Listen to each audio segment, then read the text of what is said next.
بزرگوں اور پیارے بھائیوں، حدیث پاک میں ہے کہ اللہ پاک بہت شرمیلے ہیں۔ ان اللہ حیی، ان کو شرم آتی ہے کہ کوئی ان سے مانگے اور نہ دے۔ تو اللہ جب شرماتے ہیں ہم کو بھی شرمانا چاہیے اپنے نافرمانیوں سے، اپنے کوتاہیوں سے شرما کر کے اللہ سے معافی مانگنی چاہیے۔ اللہ تعالیٰ کو معافی پسند ہے، خود اللہ معاف کرنے والا ہے اور معافی کو پسند کرتا ہے۔ انک عفو تحب العفو، اس لیے اللہ تعالیٰ سے اپنی ذمہ داریاں پوری کرتے ہوئے معافیاں مانگنی، تاکہ ذمہ داری میں جو کمی آئی ہے وہ معاف ہو جائے اور مراد ہماری پوری ہو جائے۔ دعا کا ایک دروازہ اللہ تعالیٰ نے کھلا رکھا ہے، اور یہ ایسا دروازہ ہے کہ آپ جس وقت چاہو مانگو، ورنہ بڑے بڑے لوگوں سے لوگ وقت مانگتے ہیں، بڑے بڑے لوگوں سے لوگ وقت لیتے ہیں کچھ کہنے سننے کے لیے۔ اللہ اکبر کہ اللہ سب سے بڑا ہے، بڑائی اسی کے لیے ہے، اس کے اور کسی کے لیے نہیں ہے۔ وَلَهُ الْكِبْرِيَاءُ فِي السَّمَاوَاتِ وَالْأَرْضِ، زمینوں میں آسمانوں میں صرف اللہ کی بڑائی ہے، باقی کوئی بڑا نہیں ہے۔ لیکن اپنی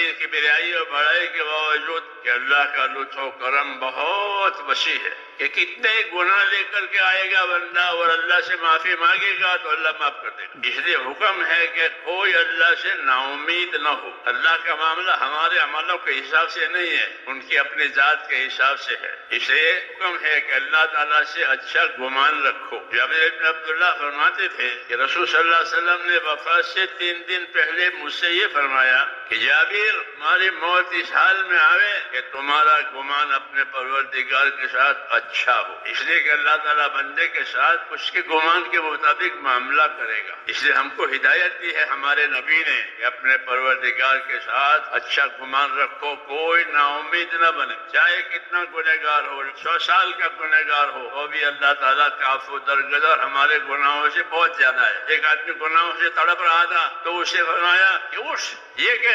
اللہم مغفرتک اوسع من ذنوبی ورحمتک ارجع عندی من عملی، کہ اللہ تیری مغفرت تو میرے گناہوں سے بہت زیادہ ہے، لامحدود ہے، اور تیری رحمت میرے عملوں سے بہت زیادہ ہے، کیونکہ رحمت عمل سے ملتی ہے، مغفرت استغفار سے ملتی ہے۔ تو امید دلائی، اس لیے حکم ہے کہ اللہ سے امیدوار رہو، بشارتیں سنو، امیدوار رہو اللہ سے ایسے حالات کے کہ اللہ ایسے حالات لاوے گا جو تم کو خوش کر دے گا۔ بیانات کلپس۔ یہ سب بشارتیں ہیں تاکہ کام کے اندر بندہ آگے بڑھے، نا امید نہ بنے۔ شیطان بندے کو نا امید بناتا ہے یا پیچھے ڈالتا ہے، دو کام کرتا ہے۔ تسویف، یہ اس کا کام ہے۔ تسویف کا مطلب یہ ہے کہ ابھی کیا ضروری ہے بعد میں کر لینا، ابھی بہت دیر ہے، ابھی تو اذان بھی نہیں ہوئی ہے، ابھی اور آرام کر لو، یہ سمجھاتا ہے کہ ابھی بہت دیر ہے بعد میں کرنا، تو ٹالنا سکھاتا ہے۔ اللہ کے ہاں ٹالنا پسند نہیں ہے، بلکہ آگے بڑھنا، جلدی کرنا۔ بادروا سارعوا، یہ حکم ہے کہ آگے بڑھو، جلدی کرو، تاکہ کہ اللہ کو یہ چیزیں پسند ہے۔ حضور صلی اللہ علیہ وسلم اذان سنتے تھے اپنے گھر میں، اٹھ کر ایسے نکل جاتے تھے کہ کوئی کسی کو پہچانتے ہی نہیں ہے، یہ اذان ہو گئی۔ تو یہ چیزیں ہم کو سکھائی گئی